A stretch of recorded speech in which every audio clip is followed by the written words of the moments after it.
Hello everybody, welcome to divinely guided 7777। कैसे हैं आप सब लोग। मैं आ गई हूँ एक और फ्रेश रीडिंग के साथ, और आज की रीडिंग में हम चेक करेंगे एक्स्ट्रा मैरिटल अफेयर में जितने भी लोग हैं। तो ये उनकी रीडिंग होगी। जो लोग जानते हैं वो एक्स्ट्रा मैरिटल अफेयर में इन्वॉल्व हैं, तो ये रीडिंग उनके लिए है।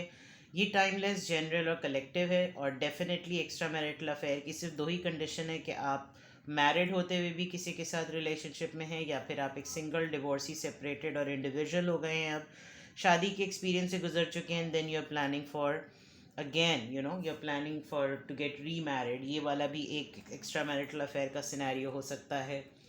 तो आप लोग पहले से, मतलब, सॉरी, यहाँ कोई चीज़ थी। आप लोग अपनी सिचुएशन को बेटर जानते हैं, लेकिन ये रीडिंग सिर्फ उन लोगों के लिए है जो लोग एक्स्ट्रा मैरिटल अफेयर में हैं। जो लोग दूसरे हैं और जो इस कैटेगरी में फॉल नहीं करते, वो अगर सिर्फ एक एंटरटेनमेंट पॉइंट ऑफ व्यू से, या सिर्फ ये जानने के लिए कि रीडिंग कैसी निकलती है, तो उस पॉइंट ऑफ व्यू से देखना चाहें तो इट्स अप टू यू। ठीक है, टाइमलेस है, जनरल है, कलेक्टिव है। जब कभी भी आपकी नज़र से गुजरेगी तो आपका उस वक्त का मैसेज होगा। मैसेज वही लीजिएगा जो लगे आपको अपनी सिचुएशन से मैच करता हुआ। टैरो में ये मैसेजेस आए हैं, इनकी बेसिस पर कोई डिसीजन या कंक्लूजन मत बनाइएगा। अपनी प्राइवेट रीडिंग लीजिएगा, स्पेशली जो लोग एक्स्ट्रा मैरिटल अफेयर में हैं, बिकॉज इस रिलेशनशिप में रहते हुए डिसीजंस बहुत बनाने होते हैं। तो जब आपको तसल्ली हो जाए कि आपने तमाम इन्फॉर्मेशन गैदर कर ली है, तभी आप किसी कंक्लूजन पर या फैसले पर पहुँचें। डिस्क्रिप्शन बॉक्स में मेरा कॉन्टैक्ट नंबर मौजूद है, आप एक सिंगल क्वेश्चन भी पूछ सकते हैं। कॉल्स करने से अवॉइड करें। कॉल्स मैं नहीं अटेंड करती, मुश्किल होता है मेरे लिए कॉल्स को पिक करना। तो आप वॉइस नोट ड्रॉप कर सकते हैं, मैं आपको ऑन स्पॉट आपकी क्वेरी को रिजॉल्व कर दूंगी अगर आप मुझसे प्रॉपरली कनेक्ट करेंगे। तो एक्स्ट्रा मैरिटल अफेयर देखते हैं, आपके रिलेशनशिप की करंट एनर्जी क्या चल रही है। Extra marital affair, extra marital affair, आपके रिलेशनशिप की करंट एनर्जी क्या चल रही है। Extra marital affair, 10 of Cups, Cancer, Scorpio, Pisces, alright. 4 of Swords, Libra, Gemini, Aquarius. 5 of Wands, Aries, Leo, Sagittarius. 6 of Wands, Aries, Leo, Sagittarius, alright. एक और card मैं लेती हूँ, king of wands, Aries, Leo, Sagittarius. Oh my god, बहुत ही ज़्यादा fire sign की energy है with the swords and with the cups. Cancer, Scorpio, Pisces, Libra, Gemini, Aquarius and straight away fire sign. ठीक है, आपकी रिलेशनशिप की energy क्या चल रही है। एक तो ये कि जिस वक्त आप दोनों as a partner, as extra marital affair partnership में आए, तो एक लग रहा है कि जैसे आप दोनों में से कोई एक लम्हे के लिए पीछे पलट कर देख रहा है कि यार सब कुछ तो सही था, सब कुछ तो ठीक था, फैमिली में सब कुछ सही था, मेरा स्पाउस चाहे हस्बैंड हो या वाइफ, सब कुछ था, फैमिली कंप्लीट थी, हर तरह की ब्लेसिंग थी। एक तरीके से ऐसा लग रहा है कि जैसे डिप्रेशन स्टेट आई, आइसोलेशन स्टेट आई। आपको शायद पता बहुत बाद में चला, या आपको अंदाज़ा नहीं हुआ कि आप किसी साइकोलॉजिकल फेज से गुज़र रहे हैं। आपको कोई ऐसा प्रॉब्लम हो रहा है जिसकी वजह से आपने अपना बना बनाया, जिसे कहना चाहिए ना, बना बनाया काम ख़राब हो गया। बहुत स्ट्रांगली ऐसा लग रहा है कि आपका एक्स्ट्रा मैरिटल अफेयर का जो पार्टनर है, एक तो वो बहुत ही वाइब्रेंट और बहुत ही गुड लुकिंग और बहुत ही ज़्यादा, जिसे कहना चाहिए, पब्लिक आय में है। बहुत स्ट्रॉन्ग पर्सनालिटी है। ऐसा मुमकिन ही नहीं है कि अगर कोई इंसान उसकी वो इंसान किसी की ज़िंदगी में जाए या आए, या अगर वो किसी की तरफ इंटरेस्ट शो करे, तो कोई उसकी तवज्जो को हासिल करने के लिए हाथ पांव ना मारे। With the king of wands and with the 6 of Wands, it looks like कि आपके पर्सन का ताल्लुक लिटरली पॉलिटिकल बैकग्राउंड से हो सकता है। ये सोशल वेलफेयर एक्टिविस्ट हो सकते हैं। ये एक ऐसे पर्सन भी हैं जिनको इतना पब्लिकली फेम मिला है कि अब ये उस फेम से भी भाग रहे हैं, और ये नहीं चाहते कि लोग इनको फेम के पॉइंट ऑफ व्यू से जाने, लेकिन ये काफ़ी वेल नोन पर्सन है। मैं मोटे मोटे अगर ट्रेड्स बताऊं, but yes, at this moment आपके एक्स्ट्रा मैरिटल अफेयर में ये पर्सन इस वक्त परेशान है, और सिमिलरली आप उसकी एनर्जी वाइब को पिक करते हैं। तो आप भी इसी दौर से गुजर रहे हैं। ये एक्स्ट्रा मैरिटल अफेयर आपका ट्विन फ्लेम कनेक्शन भी हो सकता है, और कनेक्शन के पॉइंट ऑफ व्यू से जिस एनर्जी में आपका एक्स्ट्रा मैरिटल अफेयर पार्टनर है वही एनर्जी आपकी भी आ रही है। आप अपने आप को बहुत ही ज़्यादा बीमार, स्पेशली आपके पाँव, आपको लगता होगा कि जैसे आपके पट्टे अकड़ रहे हैं, आपके जोड़ अकड़ रहे हैं, आपकी एड़ियों में दर्द हो रहा है, आपको लगता होगा कि जैसे आपको लिटरली किसी ने सुइयाँ जिसे कहते हैं ना पाँव में आपके, स्पेशली जो आपका घुटनों से लेकर टखनों तक का काम है, वहाँ पर आपको बहुत तकलीफ़ होती होगी। And you just feel like कि ये सारे वो दर्द हैं, ये सारे वो पेन्स और स्ट्रेस हैं जो आपकी बॉडी में कहीं ना कहीं फिट इन हो चुके हैं। और ये डिस्क्लोज भी हो गया मामला, ये भी मुझे नज़र आ रहा है कि विद द 5 ऑफ वॉन्ड्स आपके स्पाउस के सामने ये बात डिस्क्लोज भी हो गई, and you have been to hell. आप बुरे तरीक़े से एक जहन्नुमी दौर से गुजरे हैं, और आप इस वक्त एक्स्ट्रा मैरिटल अफेयर में अगर आपकी किसी से बातचीत थी, दोस्ती थी, there is nobody like आपको, आपका स्पाउस इस वक्त आपको नहीं अंडरस्टैंड कर सकता। With the 5 of wands and with the 4 of swords it looks like कि आपको अपने आप को मार देने का दिल चाह रहा है, कत्ल कर देने का दिल चाह रहा है, आपको अपने आप को कूटने का दिल चाह रहा है। बट इस फेज से आप जब निकलते हैं, क्योंकि एक रिग्रेट और एक लम्हे में रिसेंट पास में झलक देखने की दे रहे हैं, आप जब ये सब कुछ सोचते हैं तो आपको ये भी होता है कि यार क्या लग पड़ी थी मुझको, क्या मुसीबत पड़ी थी कि मैंने ये किया। और इसके बाद आपने बहुत कुछ बेयर भी किया है, और मरे पे सौ दुर्रे। एक मसला ये भी हुआ है कि आपके पर्सन जिसके साथ आप एक्स्ट्रा मैरिटल अफेयर में हैं, वो पर्सन आपको डिसओन भी इन अ वे कर रहा है, यानी वो आपको ओन ही नहीं कर रहा, बिकॉज उसका काम तो ये है कि उसकी तो पब्लिक डीलिंग है ही इस तरह की। ये पर्सन अपनी मर्ज़ी से आपकी लाइफ में आता है, अपनी मर्ज़ी से जाता है, और ये जब आप अपनी मर्ज़ी से आता है आप बिल्कुल इसके लिए बिल्कुल वैसे हो जाते हैं कि जैसे आप डे 1 थे। लेकिन ये जब अपनी मर्ज़ी से चला जाता है तो आप फिर वो तमाम पेन बेयर करते हैं इसकी गैर मौजूदगी में या इसके ना होने पे, यानी कि जब आप लोग एक तरीके से नो कांटेक्ट में होते होंगे। पर्सन बहुत पावरफुल है, बहुत स्ट्रॉन्ग है, अपीरियंस वाइज, लुक्स वाइज, बात करने का अंदाज़ बड़ा ही ज़बरदस्त है, आवाज़ बहुत भारी भरकम किस्म की होगी, और अपने अंदर इसका पर्सोना ऐसा है कि आप इसको इग्नोर नहीं कर सकते। एंड प्लस एक पब्लिक आई में तो आपका रिलेशनशिप इस वक्त बिल्कुल ऐसा नज़र आ रहा है कि आप अपने पास्ट को देखते हुए रिग्रेट में भी हैं, आप तकलीफ़ में भी हैं, आपने अपने आप को आइसोलेट भी कर दिया है, आपने अपने आप को अकेला भी कर दिया है, आप बीमार भी रहने लगे हैं। आप जब कभी भी अब लोगों का सामना करते हैं, स्पेशली अपने स्पाउस का, तो आपके साथ आर्ग्यूमेंट, झगड़े फसाद भी होते हैं। आप एक मुहाज पर 2 लोगों के लिए लड़ रहे हैं, एक अपने लिए, एक अपने पर्सन के लिए, और आपका पर्सन आपको इस वक्त डिसओन नहीं कर रहा, सॉरी ओन नहीं कर रहा, डिसओन कर रहा है। क्योंकि विद द 6 ऑफ वॉन्ड्स इस पर्सन को अपनी रेपुटेशन की बहुत पड़ी हुई है, और ये किसी कॉन्फ्लिक्ट में और किसी ऐसे मैटर में नहीं पड़ना चाहता कि जैसे इसको किसी से जोड़ा जाए। इन्होंने शायद आपके रिलेशनशिप को मैं ये कह सकती हूँ एक्स्ट्रा मैरिटल अफेयर के, कि आप रिग्रेट मूड में ज़्यादा हैं कि गलत जगह पर मत्था भिड़ गया, सही है, भिड़ गया। लेट्स सी मोर आपके एक्स्ट्रा मैरिटल अफेयर में आपके रिलेशनशिप की एनर्जी। एक्स्ट्रा मैरिटल अफेयर में आपके रिलेशनशिप की energy. 3 cards for you. The hangman, चीज़ें रुकी हुई हैं, पाइसीज, द लवर्स, और right, high priestess. Okay, Pisces, Gemini and तीनों मेजर आर्काना, ये चीज़ आपकी ज़िंदगी में होनी थी। आपको ये ट्रिगर डिस्क्लेमर मिलना था, आपको यूनिवर्स ने ये जलवा दिखाना था कि आप जिसके पीछे भाग रहे हैं वो ऑलरेडी किसी के पीछे भाग रहा है। यानी कि ये जो एक्स्ट्रा मैरिटल अफेयर आपका पर्सन आया, आपको इससे टूट के मोहब्बत हुई because you found similarity in them. But इस पर्सन का काम ही यही है कि पहले इसको, फिर उसको, फिर उसको, फिर इसके भी आगे हो सकता है कोई और हो। तो विद द लवर्स कार्ड आपको ये हैपनिंग आपके साथ होनी थी, ऑल्दो आप बिल्कुल खामोश हो चुके हैं, आपको मालूम है कि क्या हुआ, बिकॉज़ आपके ऊपर जितनी भी इस मामले को लेकर अवेयरनेस और जितनी भी चीज़ें आपको पता चल रही हैं, ऐसा लगता है कि जैसे आपने जानबूझ के भी अपने आप को इस मुश्किल में डाल दिया। क्यों डाल दिया, कभी कभी आप सोचने पे लग जाते हैं, लेकिन आपको जेन्युइनली इस पर्सन से मोहब्बत बहुत हुई। ऐसी मोहब्बत, ऐसी फीलिंग आपने कभी किसी और के लिए महसूस भी नहीं की, और आप कभी भी इस पर्सन से अलग होना भी नहीं चाहते।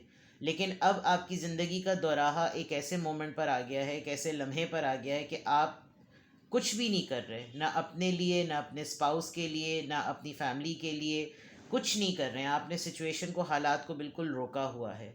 And with the lovers card you keep on looking for this person. आप ढूंढते हैं, टटोलते हैं, आपको लगता है अब ये पलटे, अब ये पूछें, अब ये आए, बट दैट पर्सन इज, मुझे लग रहा है दोनों ही पार्टीज के स्पाउस को पता चल गया, बिकॉज वहाँ आपकी रीडिंग में भी एक 5 ऑफ वॉन्ड्स आया, और यहाँ लवर्स के कार्ड में आपके जो पर्सन हैं, जो आपके पार्टनर है, वो ऑलरेडी अपने पहले पर्सन को मनाते हुए नज़र आ रहे हैं, and you are crying. So this could be vice versa. ये थर्ड पार्टी यानी उनकी स्पाउस, उनका स्पाउस भी हो सकता है। Let's take 3 cards of your extra marital affair partner. Page of swords, Libra, Gemini, Aquarius, justice. All right, see, 2 people, 2 men, and then Queen of Swords. For sure, आपके person की जो third party है उसने condition set कर दी, पता चल गया है, क्लियर है। आपके पर्सन की थर्ड पार्टी ने लिटरली, यानी कि उनके स्पाउस ने, फीमेल हो या मेल, बिल्कुल क्लियरली स्ट्रेट अवे फैसला सुना दिया कि करना है तो करो। आपकी इनसे ये आप, इनकी जो थर्ड पार्टी है, यानी कि आपके एक्स्ट्रा मैरिटल अफेयर के साथ जो उनका जो स्पाउस है, वो उनको चेक करता है। चेक करने पर कोई डाउट था, जिसमें ऑनलाइन व्हाट्सएप, फेसबुक, इंस्टा, किसी भी चीज़ से, जिस सोर्स से, मैसेजेस से पता चल सकता था, थर्ड पार्टी को ये चीज़ पता चल गई। एंड आपके पर्सन इसीलिए शायद आपको डिसोन कर रहे हैं, because with the queen of swords इनकी पोजीशन, ये भी हो सकता है कि आपकी डीलिंग किसी सेपरेटेड डिवोर्सी सिंगल से भी चल रही हो, ये भी एक हो सकती है पॉसिबिलिटी। लेकिन यहाँ जो नरेशन और जो एनर्जी का सीक्वेंस बन रहा है वो बिल्कुल क्लियर है कि इस थर्ड पार्टी ने बिल्कुल क्लियरली फैसला सुना दिया कि भाई साहब पकड़े गए हैं आप, इसलिए आप निकलिए, तलवार उठाइए। And then your person had surrendered. इन्होंने दोनों शेड्स, यानी ये एक ही person in man in disguise वाली बात की, ये पहले इस तरह थे, फिर उन्होंने अपनी कंडीशन पर जो भी था, ये इन्हीं की एवोल्यूशन है, इन्हीं का इवॉल्व होना है कि इन्होंने अपने आप को दूसरी फॉर्म में लाकर सरेंडर कर दिया थर्ड पार्टी के आगे, और आपके पर्सन ने कंडीशन एक्सेप्ट कर लिए, because definitely extra marital affair था। और जिस तरीके से ये अपने आप को लोगों के झमगट्टे में से छोड़ते हुए आगे बढ़ रहे हैं, पीछे आप देखिए सब लोग खड़े हुए देख रहे हैं, तो दिस इज़ अ प्रूफ कि आपके पर्सन, जो आपके एक्स्ट्रा मैरिटल अफेयर पार्टनर हैं, डेफिनेटली उन्होंने बिल्कुल क्लियरली इस बात को एडमिट कर लिया है कि you are important and this person is not important. तो आप खुद भी एक रिफ्लेक्टिव जोन में हैं, और आपको खुद भी लग रहा है कि मुझे पड़ी क्या थी, कि जब एक पर्सन ने मेरा साथ देना ही नहीं था, मुझे आगे लेकर चलना ही नहीं था, और मेरे साथ इसने निभाना ही नहीं था, तो फिर मैंने ऐसा क्यों किया। अब ये बीमारी वाली बात आपकी भी हो सकती है, या बीमार वो भी हो सकते हैं, वी नेवर नो।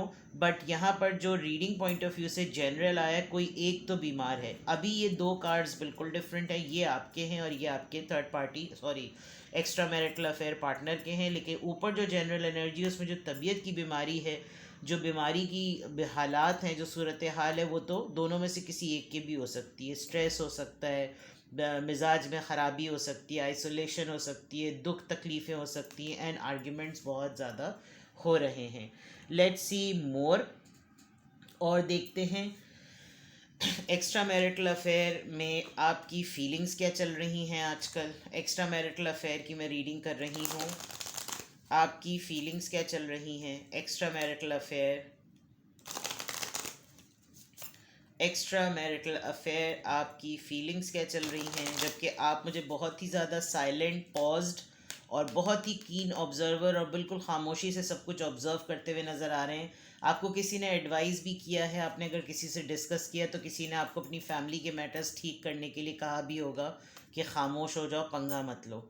और यहाँ पर भी यही हो रहा है कि यहाँ तो थर्ड पार्टी ने ही इतना तगड़े तरीके से डील किया है कि इन्होंने ठीक ठाक तरीके से मान ली है बात। लेट्स सी कि एक्स्ट्रा मैरिटल अफेयर की मैं रीडिंग कर रही हूँ, तो आपकी फीलिंग्स क्या हैं। हीलिंग फैमिली इश्यूज़ देख लीजिए, बच्चे हैं, बच्चों को देख रहे हैं आप चाहते हैं कि घर के मामला ठीक हो जाएं, and your love life benefit as you forgive your parents. कभी कभी आपको लगता होगा कि ये मुझे बायोलॉजिकली इनहेरिट हुआ, मैं मिजाजन ऐसा नहीं था, मैं तरबियतन ऐसा नहीं था, मैं किरदार के हिसाब से ऐसा नहीं था. शायद मुझे मुझे अपने किसी पास्ट की या अपने किसी बड़ों की कोई ऐसी चीज़ है जो कि मेरी उनकी की भी मेरे सामने आ गई है और मुझे ये सब कुछ भुगतना पड़ रहा है. और मुझसे भी फिर वही सब कुछ हो रहा है जो मेरे पास्ट में मेरे एल्डर्स करते आए हैं. होता है बहुत सारी चीज़ों का करम, यानी मुकाफ़ात अमल वाली बात होती है कि किसी के आगे आ जाता है.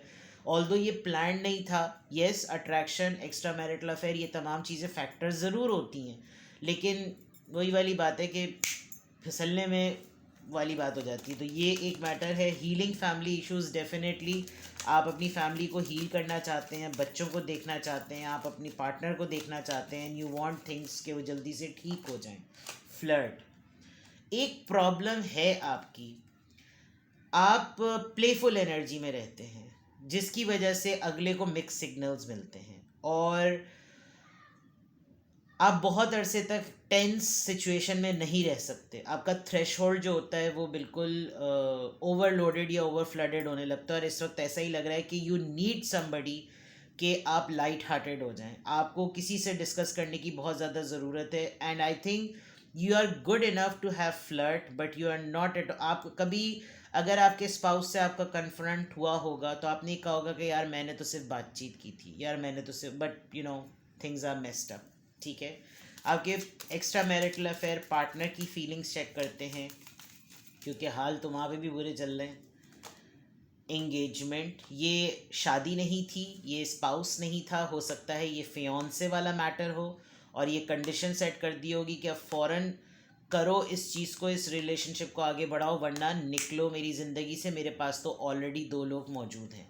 तो मुझे तो चॉइस करनी है एंड इसीलिए अल्टीमेटली इधर 2 चॉइस उधर 2 चॉइस. आपकी रीडिंग में 2 लेडीज़ और आपके पार्टनर की रीडिंग में 2 मेल. तो एनर्जी मैंने कहा था ना ये ट्विन फ्लेम सिचुएशन होगी. It is safe for you to love. हो सकता है इन्होंने ये जो क्वीन ऑफ सॉर्ड्स के बाद, क्योंकि यहाँ पर इतनी ज़्यादा इंटेंसिटी नहीं लग रही जितनी यहाँ लग रही है, तो ऐसा ज़रूर हो सकता है कि आपका जो एक्स्ट्रा मैरिटल अफेयर पार्टनर है, आप मैरिड हो वो सिंगल हो या आप सिंगल हो वो मैरिड हो. ये भी एक सिचुएशन हो सकती है. और जब ये तड़ीबाजी चली होगी, बिकॉज ये पर्सन पर्सनालिटी वाइज स्ट्रॉन्ग है, इसके लिए मजबूरी नहीं है कि ये किसी रिश्ते में बंधे. वाई मैं ये बात क्यों कह रही हूँ, क्योंकि यहाँ एंगेजमेंट हो सकता है जब थर्ड पार्टी ने भी ये देखा हो कि भाई निकलो यहाँ से, तो इन्होंने भी कहा हो कि ठीक है निकलो. एंड देन कोई चीज़ मोल्डिंग हुई है और फीलिंग पॉइंट ऑफ व्यू से इन्होंने अपने आप को, यानी जो आपका पार्टनर है, इसने अपने आप को बिलीव दी है ये कि it's fine, it's all okay, मुझे भी हो सकती है मोहब्बत, मैं भी किसी के साथ फ्लर्ट कर सकता हूँ, मैं भी किसी के साथ अटैच हो सकता हूँ. तो हो सकता है कम्युनिकेशन के दौरान, कन्वर्सेशन के दौरान इन्होंने अपने पार्टनर को कन्विंस कर दिया क्योंकि वहाँ पे मामला सेटल्ड हो गए हैं. ठीक है. तो अब ये पूरी क्लियर सिचुएशन है. एनर्जी एक्स्ट्रा मैरिटल अफेयर की, आपकी एनर्जी, आपके पार्टनर की एनर्जी, आपकी फीलिंग्स, आपके पर्सन की फीलिंग्स. अब इसमें और आपके लिए पोटेंशियल आउटकम देख लेते हैं कि भाई अगर ये एक्स्ट्रा मैरिटल अफेयर में जितने लोग हैं और ये रीडिंग अगर उनसे रेजोनेट कर रही है तो लेट्स सी कि इसका पॉसिबल या पॉसिबल पोटेंशियल आउटकम क्या है. Don't let pride get in your वे. जोश में होश मत खोइएगा, तड़ी में मत आइएगा. और अगर आपको लगता है कि आपको लग रहा है कि आप सब कुछ सेटल करते करते भी आपको बहुत ही डोरमैट बनाया जा रहा है, तो एक लम्हे तक आई फील कि ये मामला अगस्त तक चलेगा. It's not going to end, पहली बात. और अगर कोई सपोर्ट सिस्टम है, अगर आपको कोई बहुत ख्वाब दिखाए गए थे कि तुम बेफिक्र रहो, अगर कुछ हो तो मैं हूँ तुम्हारे पीछे, तुम कर लेना, तो इस चक्कर में मत पड़िएगा. Don't let pride get in your way because you never know कि शिकार के वक्त क्या कुछ कर सकता है मामला. ठीक है. Then a personal issues reaching resolution. जैसे मैंने कहा था कि ये सिचुएशन डेस्टिन्ड थी, आपकी लाइफ में ऐसा होना लिखा था, आपको ये पर्सन मिलना लिखा था. आपको इस बड़े अटेम्प्ट से कोई लेसन मिलना था जो कि एक बहुत आपको इसमें अपनी पर्सनैलिटी से रिलेटेड भी कुछ पता चला है। यानी आज नहीं पता चलेगा तो 2 साल बाद या 1 साल बाद आप कुछ अपना साइकोलॉजिकल टर्म लेबल कर सकेंगे कि अच्छा मैं इस वजह से इस मेस में पड़ा क्योंकि उस वक्त मैं साइकोलॉजिकली इस फेज से गुज़र रहा था। कल को आप किसी एक्सपर्ट से ये सिचुएशन डील करेंगे, डिस्कस करेंगे, तो आपको पता चलेगा कि अच्छा मेरी पर्सनल लाइफ का इशू ये था जो कि अब रिजॉल्व होने वाला है। Last card for this reading, communication is the key. कुछ भी हो जाए, जैसा भी हो जाए, खुदा ना खास्ता अल्लाह ना करे आप लोगों का रिश्ता ख़त्म होने पर आ जाए, अपना पॉइंट सामने ज़रूर रखिएगा और कोशिश करें कोई जेमिनाई हो या बाय मई या जून। अदरवाइज़ मुझे ऐसा लग रहा है कि मई, जून और जुलाई ये 3 मंथ्स बहुत क्रूशल हैं आपके लिए। इन 3 मंथ्स में do discuss it with someone जो कि इसी तरह के दौर से गुजर रहा हो। सी, ये इतना सेंसिटिव इशू होता है कि इंसान किसी को बता नहीं पाता बिकॉज है ये जो आवाज़ें होती है ना, ये इंसान को गिरा देती हैं अपनी नज़रों में। और जबकि सब गुजर रहे होते हैं, जबकि सब कुछ, हर शख्स कुछ ना कुछ किसी ना फॉर्म में ये कर रहा होता है। जो आपका सबसे ट्रस्टवर्दी पर्सन हो, जो आपको लगे कि मैं उससे बात करके, कम्युनिकेशन इज़ द की। अपने अंदर घुटके मत रहिएगा, बात करें ताकि आपकी बॉडी से ये टॉक्सिसिटी निकले और आप अपने आप को रिलीज़ करें। ठीक है, अपना बेहद ख्याल रखिएगा। Bye bye.